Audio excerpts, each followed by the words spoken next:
Lisod pangitaon ang tinuod nga higala. Dali pangitaon ang mga friends. Ma-enjoy lang kay kuyog siya, friend na mo. Makadto lang ka silang balay, friend na mo. Nagkuyog lang mong snack kadali, friend na mo. Lisod pangitaon ang tinuod gyud nga higala. Nay upat ka klaseng tao sa atong kinabuhi. Upat ka klaseng higala sa atong kinabuhi. Una, kining mga higala nga nagahatag og bili nimo. Katuning mga higala nga gina-value gid nila ang imong importance. Gina-value nila kung kinsa gid ka. Every time makigkuyog ka nila, ma-feel nila ba nga naa kay bili para nila. Ikaduhang klaseng higala nato, natay mga higala pod nga nagakuha og bili sa imong kinabuhi. Oh, nay mga tao nga murag friend daw nato sila, pero actually sila pa'y nagapahamak nato. Sila nagapaubos sa imong value. Nga once makikuyog ka nila, puro lang discrimination, puro negative ang makita sa imong kinabuhi, puro lang ingon, di na nimo kaya, inani ka na, puro negative nga mga tao. Dili na sila healthy nga mga friends. Ikatulong klaseng friend nato, kining mga friends nga nagatabang nga mumultiply ang imong potential. Sila ning mga friend nga naga-guide bitaw nimo nga mahimo kang fruitful, mahimo kang productive. Sila ning mga friend nga naga-guide nimo unsaon nga mahimo kang successful nga businessman, businesswoman.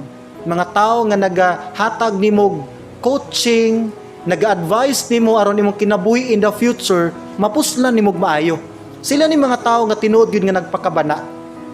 Tagsara kay na pangitaon nga mga higala. Ay ko po upat nga klaseng higala. Napoy mga higala nga maging careful ta tungod kay sila ni nagahatag og damage sa imong life. Sila ni mga tao nga mohatag og damage sa future nimo nga kinabuhi. I mean sila ni mga tao nga kanabang nagahatag og advice nimo walay pakialam kung unsay madangatan nimo sa unahan basta makuha nila ay lang gusto gikan nimo. Sila ning nga klase nga mga tao ngin ana nga para nila as long as mapuslan pati ka friend gyud ta. Wow, ako'y labot kung unsay may tabo nimo in the future, although di na nila isulti pero mao nay ilang expect ang present lang nga situation ang gusto nilang makuha gikan nimo. Now, muna silang upat ka klaseng higala sa ato ang kinabuhi. Na kung naman kay sa ko nang gingon, kung naman kay isa ka tao nga gusto nimo pilion gyud sa imong kinabuhi. Ayaw pangitag tao nga perfect. Ayaw pangitag tao nga di gyud makasala. Pangitag tao nga makatabang sa imong pag-improve.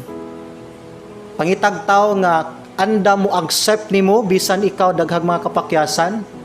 Mga tao nga mo forgive nimo taliwala sa imong mga sala. O pangitag mga tao nga anda mo hatag nimo value.